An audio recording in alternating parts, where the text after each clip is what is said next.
13 अप्रैल 2024। इस तारीख को ही इजराइल पर ईरान के हमले का आखिरी फैसला लिया जा चुका था।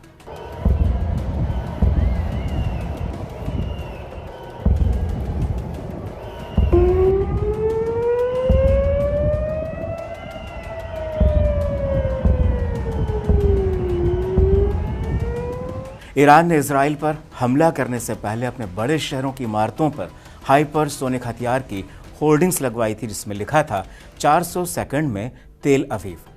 यानी यह मिसाइल अगर ईरान से लॉन्च की जाए तो इजराइल की राजधानी तेल अवीव तक पहुंचने में उसे सिर्फ 400 सेकंड लगेंगे, यानी केवल 6.5 मिनट में तेल अवीव में तबाही मच जाएगी।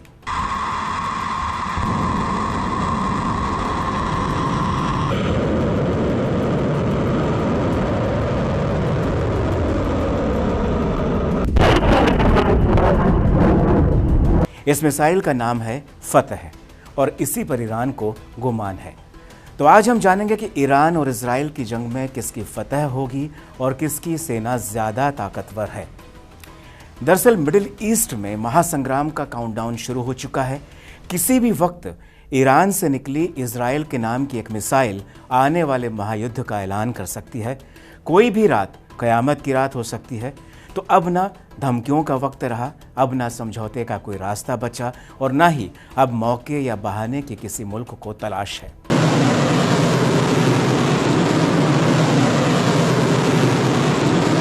ईरान के भीतर घुसकर तेहरान में इजराइल ने अपने सबसे बड़े दुश्मन हमास चीफ इस्माइल हानियह को उड़ा डाला और इसके बाद अब सवाल सिर्फ ईरान की साख का है।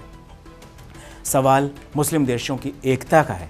ऐसे में मान के चलिए कि अगर इस बार इजराइल पर हमला सिर्फ ईरान का ही नहीं होगा, बल्कि बेरूत से हिजबुल्लाह बम फोड़ेगा, यमन से हूती हमला करेंगे और सीरिया इराक में मौजूद ईरान समर्थित संगठन मिलकर मुकाबला करेंगे, तो उधर हमास एक बार फिर पूरी ताकत से खुद को समेटकर इजराइल पर बड़ा हमला करेगा। ऐसे में आप सोच सकते हैं और सोचकर हैरान भी हो जाएंगे कि आखिर एक वो देश जो कि भारत के मिजोरम राज्य से थोड़ा सा ही बड़ा है, वो अकेले इतने सारे हमलों का, इतने सारे मुल्कों का कैसे जवाब देगा, कैसे मुकाबला करेगा। तो आइए आज आपको बताते हैं कि ईरान और इजराइल की ताकत की सीमा क्या है, किसके पास ऐसा कौन सा हथियार या फिर रक्षा कवच है जो कि युद्ध में गेम चेंजर साबित हो सकता है। सबसे पहले बात ईरान की फतह मिसाइल की करते हैं, जो कि एक मीडियम रेंज की बैलिस्टिक मिसाइल है। 1400 किलोमीटर दूर तक मार करने की कुव्वत रखती है। आवाज़ की स्पीड से 15 गुना ज़्यादा दौड़ लगाती है। इसमें 350 से 450 किलोग्राम का वारहेड लगाया जा सकता है। ये मिसाइल सॉलिड फ्यूल इंजन से उड़ान भरती है। इसे किसी भी दिशा में कभी भी मोड़ा जा सकता है। यह मिसाइल आसानी से किसी भी राडार को चकमा दे सकती है। सबसे बड़ी बात ईरान की इस फतह मिसाइल की यह है कि इजराइल का एयर डिफेंस सिस्टम किसी तरह अगर इस फतह मिसाइल को ट्रैक कर भी लेगा तो लेकिन इसे रोक नहीं पाएगा। ये रोके नहीं रुकेगी।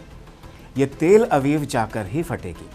दुनिया को अपनी 90% सटीक रिजल्ट देकर चौंकाने वाला इजराइल का आयरन डोम खुद भी फतह मिसाइल की ताकत को देखकर, उसकी टेक्नोलॉजी को देखकर हैरान है। 13 अप्रैल को इजराइल का आयरन डोम और दूसरे एयर डिफेंस सिस्टम 7 ईरानी बैलिस्टिक मिसाइलों को नहीं रोक सके थे। ये मिसाइलें इजराइल के नेवातिम एयरबेस पर जाकर गिरी थीं। अब बात ईरान की सेना और सैनिकों की कर लेते हैं। इन्हें भी ताकत के तराजू पर तौलकर देख लेते हैं। सैनिकों की बात की जाए तो सैनिकों के मामले में ईरान ज़्यादा ताकतवर है। दुनिया के 145 देशों की ग्लोबल रैंकिंग में ईरान का जो नंबर है वो 14वां आता है। ईरान के पास कुल 11,80,000 सैनिक हैं। ईरान के पास एक्टिव सैनिक 6,10,000 हैं, जबकि रिजर्व सैन्य बल 3.5 लाख है। ईरान के पास 2,20,000 पैरामिलिट्री के जवान हैं। ईरान के पास कुल 42,000 वायुसैनिक हैं। अगर थल सैनिकों की बात की जाए तो ईरान के पास 3,50,000 थल सैनिक हैं। तो ईरान के पास कुल 18,500 नौ सैनिक हैं। तो ये थी ईरान की सैन्य ताकत की बात। और अब बात करते हैं इजराइल की। इजराइल दुनिया के 145 देशों की ग्लोबल रैंकिंग में 17वें स्थान पर आता है। इजराइल के पास 6,70,000 सैनिक हैं, जबकि एक्टिव सैनिकों की जो तादाद है वो 1,70,000 है। और इजराइल के पास जो रिजर्व सैनिक फोर्स है वो 4,65,000 है। इजराइल के पास मात्र 35,000 पैरामिलिट्री सैनिक हैं, तो उसके पास 89,000 नौ सैनिक हैं। इसके अलावा इजराइल के पास थल सैनिकों की जो तादाद है वो है 5,26,000, जबकि इजराइल के पास नौ सैनिक 19,500 हैं। लेकिन सबसे दिलचस्प और दिल दहला देने वाले हमले आसमान से होंगे। ऐसे में माना जाता है कि इजराइल की वायुसेना ईरान के मुकाबले ज़्यादा खतरनाक है। इसकी बड़ी वजह यह भी है कि इजराइल को अमेरिका का ज़बरदस्त सपोर्ट मिला हुआ है।